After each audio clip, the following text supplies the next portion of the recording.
Alright, we all remember those cardboard castles of our youth. The ones that were better than any Fisher-Price playhouse, precisely because they had been painstakingly cut out, taped together, and decorated with our own hands. And unlike the fancy plastic cottages your parents spent a fortune on, these ones could be altered and added on to endlessly with a little creativity on your part and a few cardboard boxes your neighbors were just going to throw out. If you were the kid lucky enough to fall into possession of a refrigerator box, your coolness status was set. At least for a few weeks anyway.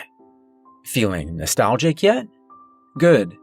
You're in the same frame of mind I was before my happy childhood memories of cardboard and duct tape were forever marred. So, my story. 3 years ago, my parents decided we were going to move. My sisters and I took this with a grain of salt because my parents are notoriously disorganized and none of their plans come to fruition without some serious delays. But sure enough, they soon began the renovations the house needed in order to sell. I was working at a fairly well-known clothing store at the time, and it was common for us to receive 15 to 30 boxes of stock every weekday. They were big boxes, which, after being emptied, just ended up in the dumpster. I took some home and started stockpiling them in the basement, figuring they might be useful in case my parents were in earnest about this moving thing. One night, after my sister had picked me up from work, we were carrying down a few of the flattened boxes to the basement, and I started thinking about the really awesome box tunnel my cousins made when we were little. It stretched all through their basement, with lots of nooks and crannies, and we were allowed to paint it however we liked. Naturally, we were occupied for months playing with this thing. Remembering this, I looked at our growing pile of boxes and then at my sister and voiced an idea I'm sure we were both considering. "Casey," I said, "we could make a really kick-ass box fort out of these." Now, before you start wondering about the mental capacity of my sisters and I, considering that we were able to amuse ourselves with a box fort, let me tell you it started out mostly as a joke. Wouldn't it be hilariously ridiculous if we did this sort of thing? But yeah, we ended up really getting into it. We're a pretty creative family, so it was mainly the building of it that was fun. It's not like we spent hours in there playing house or something. We built it upstairs, our first 8 boxes serving as a tunnel between my 2 sisters' rooms, Taylor and Casey, with a little doorway into the bathroom and another tunnel branching off towards my room. We got out the Sharpies and vandalized it to our heart's content. We put up funny pictures inside. Casey even hung some Christmas lights, which gave a nice effect. Any 4-year-old would be proud to call this box fort his own. I brought home more boxes. We elongated the tunnels, getting fancier and adding curves at the end, so that when inside, you could never see an entrance unless you crawled through to the very end. We even covered the whole thing with blankets to make it prettier and to keep out the light from all the little gaps and crevices throughout. Our dog, Juliet, was timid at first, but joined the Box Fort Club as soon as the 3 of us crawled inside to read ghost stories, because she didn't want to be left out. It really was dark in there. We usually brought in flashlights, and pretty much any time we crawled through, we were prone to fits of giggles, mostly because we were 3 fully grown girls crawling through a box fort. I mention this only to show that, despite the total darkness and claustrophobic size of it, there was none of that palpable atmosphere of terror, foreboding, and ill wit that often accompanies creepy places. At this point, it was still perfectly commonplace and funny, though you'd be hard-pressed to get one of us to crawl through it to the bathroom at night when the house was quiet and everyone asleep.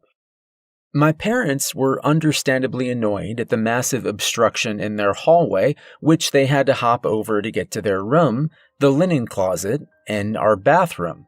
But they are generally very accepting of our antics and only threatened to dismantle it once or twice. Nonetheless, we decided that we were unsatisfied with our box fort, because we wanted to make an epic box fort. However, having already taken up the space in our bedrooms, the only place left to extend was across the hall to my parents' bedroom, something they would never agree to while living in the house. Luckily, they were going to be leaving for a week. That's when we filled all the free floor space in their bedroom and closet with box fort, and that's when the weird stuff started. It was a progressive thing.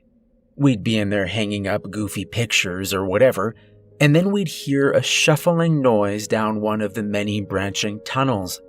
We assumed it was Juliet trying to find us, but after calling her and searching for her, it would turn out she'd been lying in the sunny patch on the couch for who knew how long. One time, Casey and I were in there hanging up paper bats we cut out, and we heard the shuffling from far off. "Juliet! Julietta!"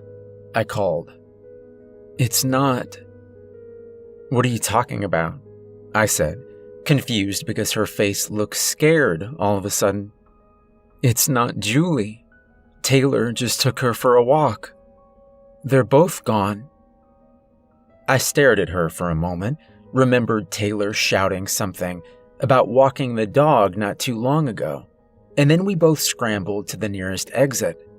Once outside the fort, we immediately lapsed into fits of giggles, feeling ridiculous now that we were safe. "Do you think it's mice or something?" Casey asked, crinkling her nose. I said I didn't think so. The store was pretty clean and the house never had mice, but there had to be another explanation. The noise came from the portion that stretched into my parents' closet, a big walk-in with a window to the backyard. The window's open in here. I bet it was just the breeze rustling the boxes. A perfectly logical explanation, which we were happy to believe. That night, while I was in bed, I found my gaze drawn toward the entrance of the fort, time and time again.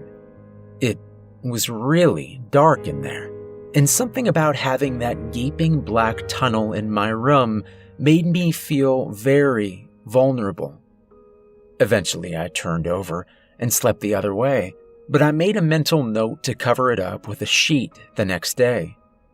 On day 2 of no parents, I'd used the grocery money to buy ingredients for a cookie decorating extravaganza, so I was in the kitchen baking those with Casey. We had a movie on at the same time, so it was a bit loud in there, and we didn't hear Taylor until she was standing in the doorway yelling at us. If I remember correctly, the conversation went something like this. "What the hell, Casey? What do you want?" Case and I gave each other quizzical looks, and Taylor looked at us like we were stupid. "Are you serious? You made me come all the way down here and you don't even want anything." "Tay, we didn't call you." "Casey did. I was on the laptop in my room and she told me to come in the box fort with her." "No, I didn't. I've been here making cookies with Muse the whole time." Whatever, Casey. You totally did. I heard you. And then when I went in, you left and came down here." At this point, seeing one sister was pissed and the other confused, I jumped in and got the whole story from Taylor. Apparently, she was in her room when she heard Casey calling her name from inside the box fort. She asked her what she wanted, and Casey insisted she come in the box fort. So, exasperated, she finally did. She couldn't see Casey inside, though, and a moment later she heard her laughing with me down in the kitchen, where she had always been. Needless to say, the atmosphere in the room instantly went from warm and comfortable to super creeped out, and I felt the need to step up as a big sister to lay their fears to rest. We went through the "you're lying" bit for a while, but once both parties were satisfied the other was telling the truth, it was time to do some investigating.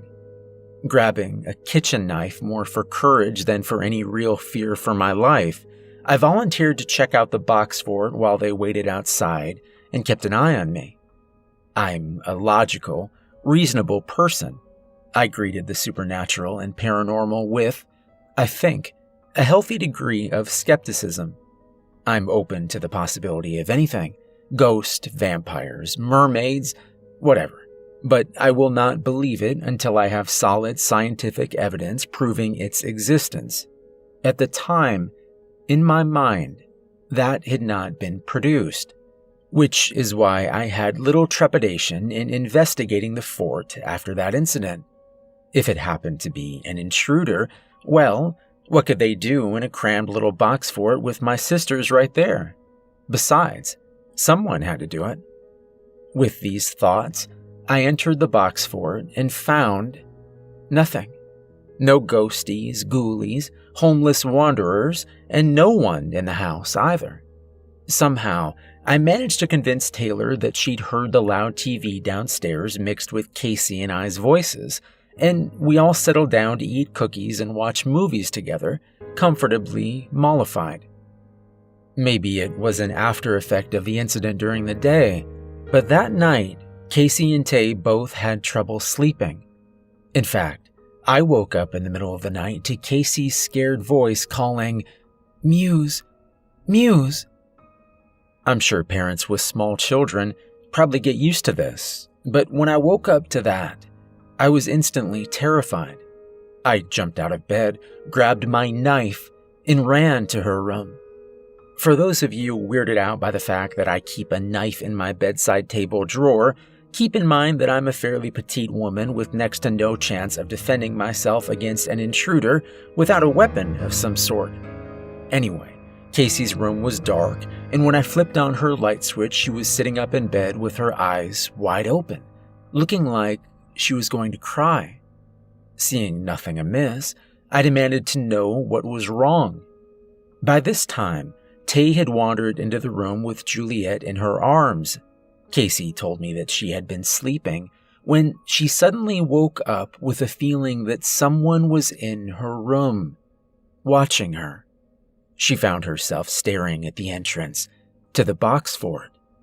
This chilled me a bit, having had a similar experience. But what she said next was even more strange. She kept her eyes on the entrance, willing herself to stop being creeped out, when suddenly the boxes started to shake, like something inside was moving rapidly through them, away from her room. Apparently, that's when she started calling my name, waking up Taylor as well. For the second time that day, I did a full search of the box fort and the entire house, finding nothing. I would have chalked it up to a dream if it hadn't been for another strange occurrence the next day. Casey woke up an hour late for work because her alarm didn't go off. Her alarm didn't go off because her cell phone was missing, which she claimed she'd placed beside her pillow before she went to sleep. Taylor and I made an effort to help her find it before she left, checking her bed and floor and calling it from the home phone. But neither of us was surprised or too concerned about it because she was notorious for misplacing things. When Case came home that evening, I asked if it'd been there when she woke up in the middle of the night, and she couldn't remember seeing it. But she'd been texting her friend in bed and made sure to set the alarm and put it beside her. In the end, we decided there was nothing to do but wait for it to show up. At around 3 a.m, I was woken, yet again, by some kind of commotion outside my room. Again, I grabbed my knife and was alarmed by the noise, but mostly what I felt was anger and annoyance. I'd had enough of all the drama and wanted to put an end to it. Juliet was in my parents' closet, barking her head off at the box fort, and Casey and Taylor were already up, wondering, like me, what was going on. Taylor picked up the dog and carried her out of the room, and she instantly shut up, leaving Casey and I standing in the closet with bewildered looks on our faces. It was silent for a moment. And then suddenly Katy Perry's Hot and Cold song rang out loud and clear, making us jump. "What the hell?" I said, still trying to get my half-asleep head around this. Normally, my sisters make fun of me when I swear. Apparently, I don't do it right. But this time, they seem to find it appropriate. "That's my ringtone," said Casey, looking at me strangely but making no move to get her phone. "Well, answer it," I said, exasperated. Casey lifted the blanket that covered the opening of the box for it, and there was her missing cell phone lying in the center of the first box, still blaring that song from an inadequate speaker. She flipped it open and put it to her ear. "Hello?" I waited for a moment, then asked, "Well, who is it?" Casey made a noise of disgust and closed the phone. "It's nothing. It was just our voices echoing in the background. They must have hung up." She folded her arms. "Did you do this? Why the hell would I steal your phone and wake us all up at 3 a.m? I asked incredulously, and Casey turned to Taylor next. "I didn't touch your phone," she said, with a note of fear in her voice. "Are you guys joking? This isn't funny," Casey said, agitated. "You're scaring me." At this point, I could see the situation was turning from weird to can't sleep anymore scary, so I sighed and said I would check the whole house over again and proposed that Juliet had used the phone as a chew toy and left it in the box for it. It was the only thing I could think of at the time, and though it seemed to reassure my sisters, it really wasn't that plausible. Juliet was missing most of her teeth, and the only thing I'd ever seen her play with were soft plush toys, slippers, and dirty underwear. I know. Ew. I doubted she'd ever want a cell phone in her mouth. There was nothing amiss in the house, and I made sure to double-check all the doors and windows this time, too. Everything was locked. We were safe. This had just turned into one of those weeks where a lot of small occurrences were adding up to a big headache. Before I went to bed, I asked Casey if her phone had shown the caller ID for the call. "No, it just said unknown. I don't get why we didn't hear it, though. It was so loud." "I don't know," I shrugged. "And change your ringtone." It was too late to figure things out. By day, everything seemed fine. The three of us hung out at the beach by our house, and we all felt pretty good afterwards, laughing and joking about how freaked we all get at the slightest sign of oddness. Casey was going to a party that night, so it was just Tay and I at home. I got the sense that Tay was still feeling weird about the box fort, so I decided I'd do my best to make it fun again. I didn't want another late-night wake-up call. I grabbed a pile of old magazines, some scissors and glue, and suggested we make a collage on one of the inside walls. We had some upbeat music playing, and we were discussing an upcoming family trip, when Tay suddenly leans over and turns the music down, as though she's listening for something. "What?" I ask. "Did you put Juliet outside?" she says, looking confused. "No. She's probably downstairs." "Why?" "I didn't put her out either, but I can hear her barking." "Well, maybe Case did before she left," I said cheerfully. "Let's go check." For the record, I couldn't hear anything, but Taylor's always been more aware of Juliet than I am. When we checked the backyard, we couldn't find her, and we didn't hear any barking. I could tell Taylor was getting a bit anxious. She loves that dog, while I was starting to be frustrated. Juliet won't come when we call her, so we had to search the house yet again. We checked all her favorite hiding spots, but there was no sign of her. Until we got upstairs and were hopping over the box fort to check closets and bedrooms.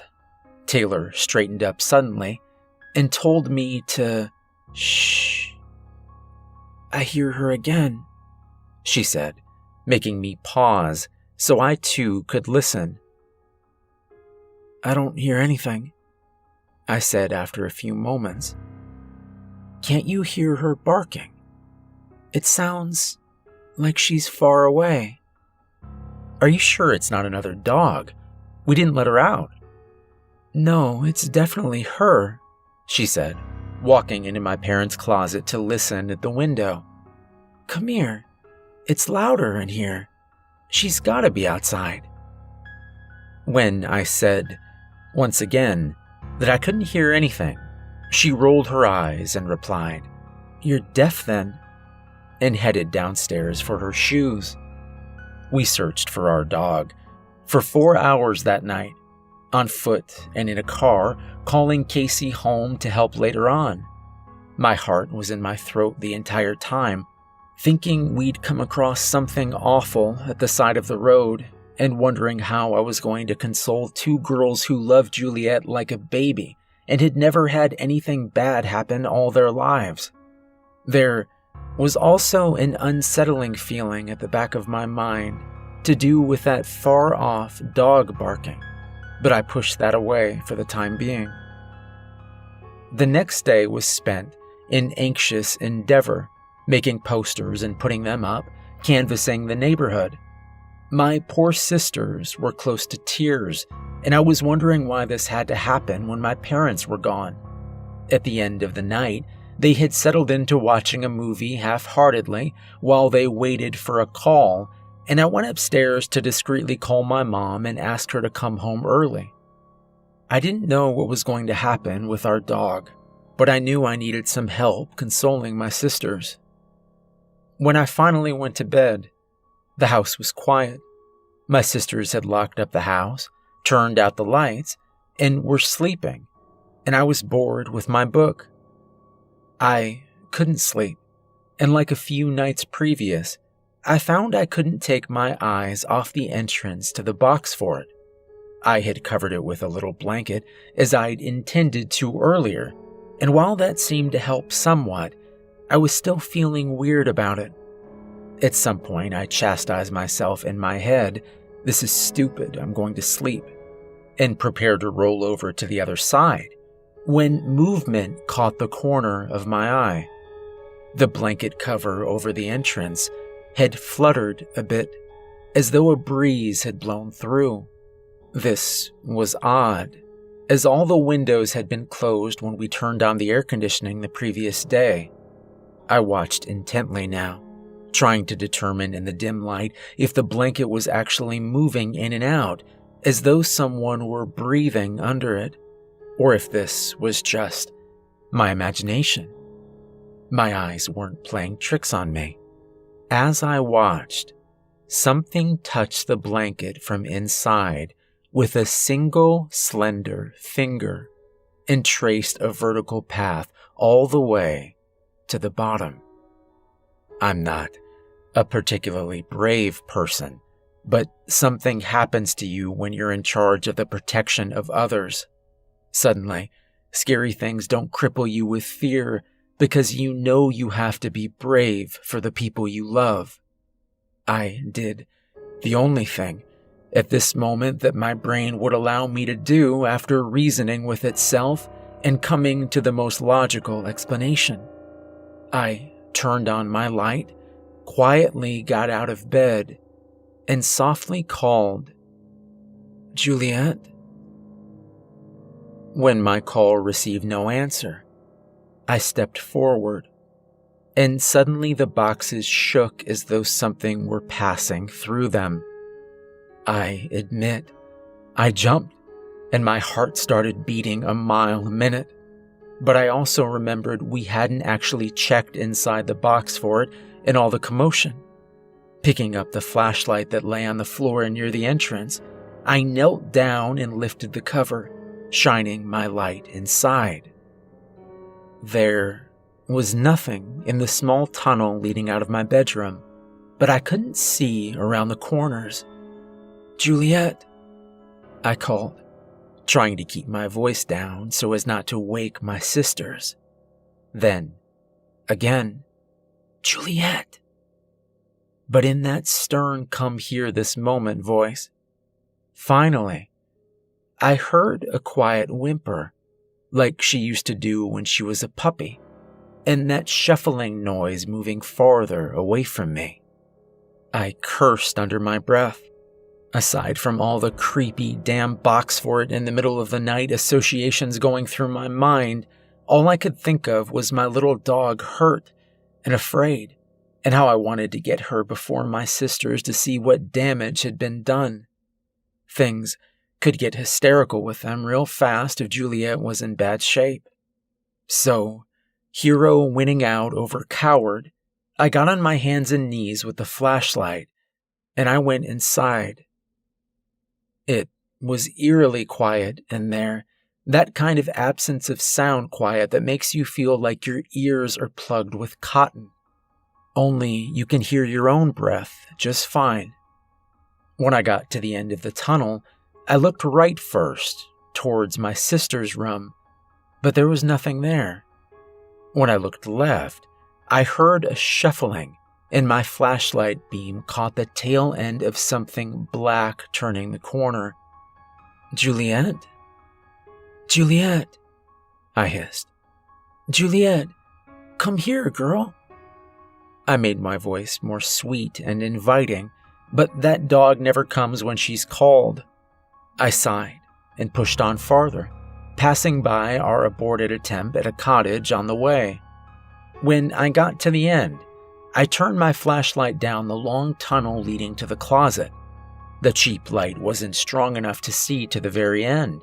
It simply stopped at a wall of blackness. My resolve wavered here.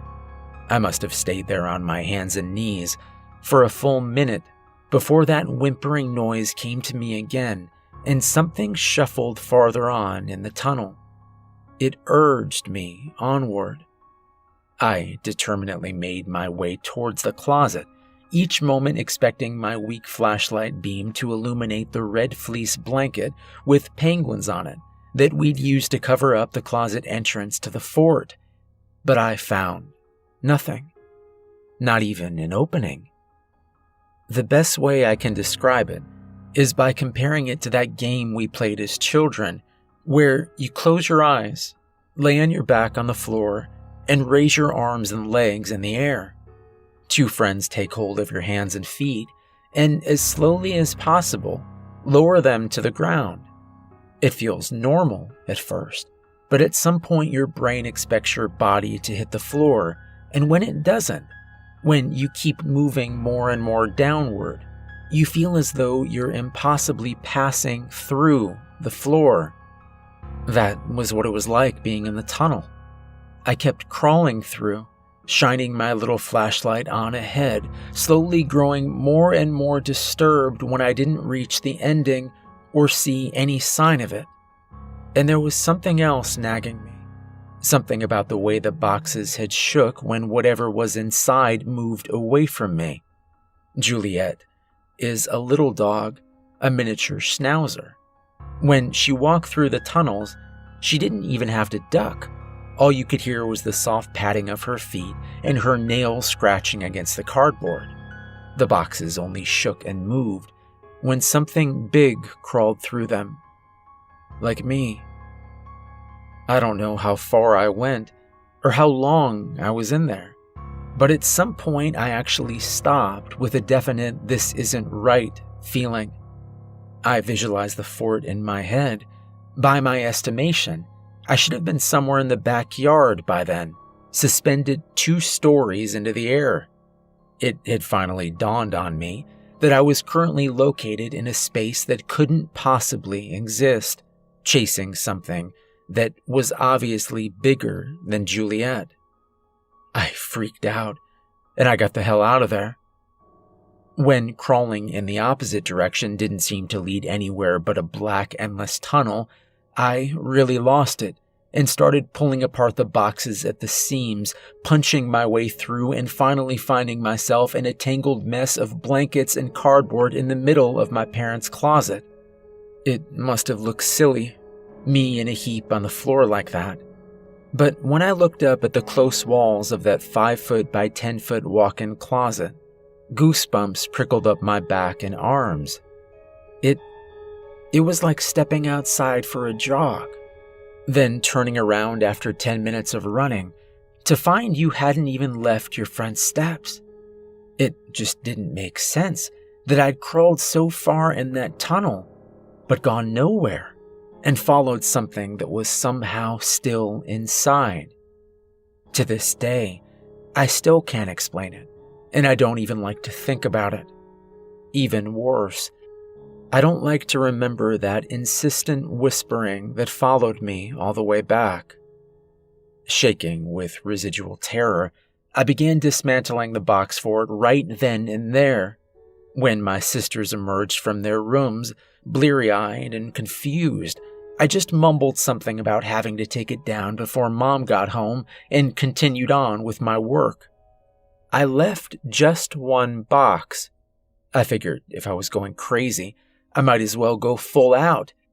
Thinking of our dog, I left a single box standing in the closet by itself and carried all the rest of them out to the fire pit in our backyard. The next morning, I burned them, and my mom was home by the afternoon. That's not quite the end of the story, because there was a bit of happiness in store for us later, but I almost wish it was the end. It wasn't much closure for me, what happened afterwards. We ended up finding Juliet a few days later. She was okay, a little erratic and jumpy for a bit, but happy to see us. My family was so overjoyed that nothing could really dampen their spirits, even a little thing like where I found her. It seemed like, for everyone but me, all thoughts of the box fort had been completely washed away. The day she came home, I was the only one in the house, washing dishes from a pancake breakfast and letting my mind wander. Suddenly, I became aware of a muffled scraping and yelping sound coming from somewhere nearby. My heart lifting, I checked the back door, the garage door, and the front door, all to no avail, before I realized the noise was coming from above me. Slowly, I made my way upstairs, following the noise all the way to my parents' room, and finally to their closed closet door. I opened it, and my little dog bounded out to me, jumping and barking for my attention. I got rid of the last box after that, but it may have been too late. Mom came into my room that night, carrying a bundle of socks and underwear and asking me which ones were mine. She still did our laundry sometimes and couldn't tell what belonged to who. I picked out my things, and as she was leaving, she turned around with a grin, chuckling and shaking her head. Whose Halloween costume is that hanging in my closet? It scared me half to death. I put down my book. What costume? You know, the tall black one with the long arms and the white eyes. It's very lifelike. Is that from a movie or something? I only stared at her blankly for a second. Oh, yeah, it's mine. I'll move it downstairs. I waited until I heard my mom's footsteps move downstairs. Then I noiselessly made my way to her room. My fear had an almost hypnotic effect on me that drove me towards the closet. All I knew was that I had to see. The closet door was open, but the light was off. Holding my breath, I flicked it on and surveyed my surroundings. Clothing, boxes, belts, ties, suitcases, blankets, all were hanging or shelved with some order, Then, at the back, an empty space about half a foot wide where the clothes had been pushed aside. A single plastic hanger was swinging back and forth, quickly losing momentum. The window beside me was open.